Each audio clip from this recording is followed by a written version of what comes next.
Dear listeners, good morning and welcome to Comme d'Archi, the podcast that opens the doors to the fascinating world of architecture. For newcomers, let me introduce myself. I'm the spokesperson of Anne-Charlotte Depondt, PhD in History of Architecture, published author, head of a communication and development agency based in Paris, France, dedicated to architecture. Let's meet every week to discuss culture and architecture and learn how to look at projects through a context and diversity lens. Thank you for being with me today, and now it's time for talent. Bienvenue dans Comme d'Archi.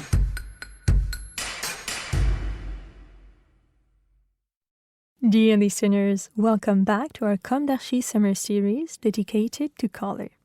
In this episode, we will be talking about the color ochre. This is Esther, and I will be reading a synthesis written by Anne-Charlotte.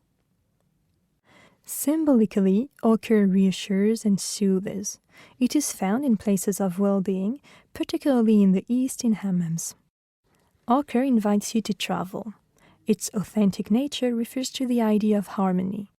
Despite its negative connotations, basic, rustic, or dark, ochre knows how to cultivate both discretion and sumptuousness, approaching gold, which we will discuss in the next episode.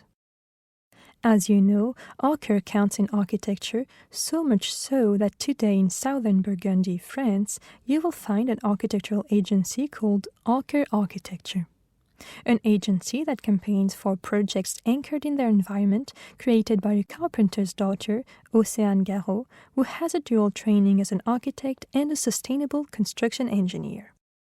On Earth, ochre is used everywhere in architecture, from the east to the west, from Morocco to Mexico to Rome to Provence via Africa. The color ochre is made by a clay colored by iron, which has become ferric rock. It is composed of pure white clay, kaolinite, and iron hydroxide, goethite, or iron oxide, hematite. The goethites give the ochre its yellow color, while the hematite tends towards the reds. This colored clay is amalgamated with sand grains, quartz. The ochres are thus found in the soil in the form of ochreous sands. Ochre, which is non-toxic and long-lasting, has been used as a natural pigment since the dawn of time at Lascaux in France during prehistory. Who has never heard of these old quarries? The Colorado Provençal, the Sentier des Ocres de Roussillon, which have not been exploited since the 1950s, but attract thousands of tourists every year. Ochre can be found on all 5 continents, but exploitation has become rare. In Europe, only one company still operates its ochre and sand quarry, in France, in the Vaucluse at Gargas. They transform the sands into pure ochre in their Apt factory. It is the Société des Ocres de France, created in 1901. It was bought and saved by the Apt mason Gilbert Guigou when he retired in 1974. With patience, he relaunched production and found new outlets for the ochre. Gilbert Guigou's children then took over, followed by the last generations, a beautiful family story. Today, we are proud of what we represent, a French know-how passed down from generation to generation, a noble product, an ecological industry, an international curiosity, an immense desire to make our industrial heritage prosper. Not to get rich, but simply to make our grandfather proud of us and of what we have accomplished. It's a real challenge and we will succeed, underlines Stéphanie Anglaise-Guigou, Gilbert's granddaughter. Today, ochre finds its application in the building industry for the coloring of plaster, whitewash, and even concrete, etc., in industrial or artistic paints. Ochre is ecological, easy to use, resistant, and inexpensive, for the architect and president of the Terre et Couleurs Association, Félicien Carly. Natural ochre paint is gold, he adds, because ochre is the most opaque pigment against ultraviolet damage. It is also found in the clay industry. The coloring of tiles, roof tiles, etc. is a major concern. In the ceramics industry.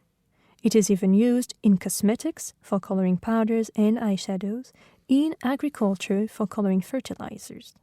In short, ochre can color binders of all kinds. The architectural model that the color ochre embodies most in France is without doubt the Bastide, and more particularly the Provençal Bastide with its ochre facade coatings. The historian and archaeologist Félix de Verneuil defined the Bastide as new towns built all at once under the influence of a single wheel. Alcide Curie-Sambre, a historian of medieval towns, took up this definition and clarified it. The Bastides were all founded à novo, in one go, on a precise date, on a preconceived plan, generally uniform, and this in the period of 100 years, 1250 to 1350. The typical model is one with two major axes and a number of parallel and perpendicular roads on either side. In the southwest of France, in the Middle Ages, they were built in large numbers for political reasons and to escape the feudal model. Provence also has some beautiful Bastide houses with ochre facades with different designs and typology. Bastide appeared in Provence essentially at the beginning of the 16th century. Moreover, in the 17th and 18th centuries, all Provençal towns were surrounded by Bastide. They were more of a private residence than an urban typology. They were home to nobles and middle-class people who came to cool off during the summer months, but also to supervise the farming of their land. This was particularly the case around Aix-en-Provence, the headquarters of the Parliament and Court of Auditors. The hinterland of Marseille also developed Bastide more so during the 19th century. Unlike the Mas de Provence, which is usually built near a water source, Bastides are often built on small heights so that they dominate the surrounding countryside. Generally, they are square-shaped and have a garden level and 2 floors accessible by a staircase.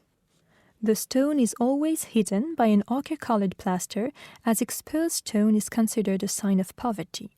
The symmetrical facade of the Bastide is organized by several openings surrounding its central entrance door, itself crowned by a wrought iron balcony. A shaded esplanade leads to the entrance of the ochre Bastide. Thank you, dear listeners. This was Esther for Anne-Charlotte. Let's meet again soon in a new Summer Comme d'Archi.